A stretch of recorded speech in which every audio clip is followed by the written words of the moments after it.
সিউড়িতে বিয়ের অনুষ্ঠান অসহায় মানুষদের আবাসিককে বাড়ি বা অনুষ্ঠান ভবনে নিজ পরিবারের সদস্য বা পাড়ার প্রতিবেশীদের মধ্যে নয়। বিয়ের অনুষ্ঠান হলো অসহায় মানুষদের সঙ্গে। বিশেষ দিনে বিশেষ কাজ করলেন নতুন সমাজকর্মী দম্পতি, যাদের নিজেদের বাড়ি নেই, সাথে নেই পরিবারের সদস্যরা। সেই সব মানুষদের থেকে সামাজিক উৎসবের আনন্দ যেন আস্তে আস্তে হারিয়ে যায়।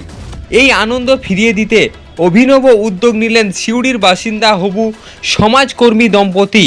12 বছর ধরে সামাজিক কাজ করে চলেছেন সিউড়ি শহরের বাসিন্দা পিরুনীল পাল, যিনি পেশায় একজন মনোবিদ। পিরুনীল পাল মনোবিদ এবং সুস্মিতা দত্ত পেশায় নার্সিং কর্মী। তারা তাদের বিবাহের পূর্বে আংটি বদল অনুষ্ঠানটি 5ই ফেব্রুয়ারি বুধবার আয়োজন করলেন সিউড়ি শহরে বৃদ্ধা এবং অসহায়দের আবাসিক হিসেবে পরিচিত সুনীতি চট্টরাজ অনিকেত আবাসিকে। অনুষ্ঠানটি একদম বাড়ির মতো করেই এই আবাসিককে আয়োজন করেন তারা।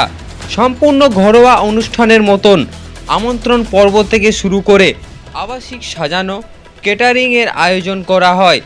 আবাসিককে বসবাসকারী বৃদ্ধারা নবদম্পতিকে আশীর্বাদ করেন এবং মন খুলে সবাই আনন্দ করেন। আজকে সিউড়ি পৌরসভা দ্বারা পরিচালিত সুনীতি চট্টরাজ অনিকেত যে আবাসিক আছে, যেখানে গৃহহীনরা বসবাস করে, আমরা দীর্ঘদিন ধরে এই হোমের সাথে যুক্ত। আমরা সবসময় বলি যে বিশেষ দিনে বিশেষ কাজ করতে। তো আমার আজকে বিবাহ পূর্ববর্তী যে রিং সেরিমনি বা আংটি বদল বা আশীর্বাদের যে অনুষ্ঠানটি থাকে, সেটি সম্পূর্ণ আমরা এই আবাসিকে আয়োজন করেছিলাম। আয়োজন করানোর উদ্দেশ্য কিন্তু শুধু খাবার খাওয়ানো ছিল না। আজকে উদ্দেশ্য ছিল যে তারা যেহেতু পরিবার থেকে দূরে থাকে, তাদের ঘর বাড়ির লোকজনদের সাথে দূরে থাকে, তাই তাদের যে পারিবারিক আনন্দ সেটা থেকে তারা দূরে থাকে। তো সেই আনন্দটা, সেই পারিবারিক আমেজটা যাতে তাদের দিতে পারি, তাই জন্য সম্পূর্ণ আয়োজন, যেমনভাবে আমরা বাড়িতে কোনো বিবাহ অনুষ্ঠান আয়োজন করি, সেই সম্পূর্ণ আয়োজন আমরা এই আবাসিকেই করেছিলাম।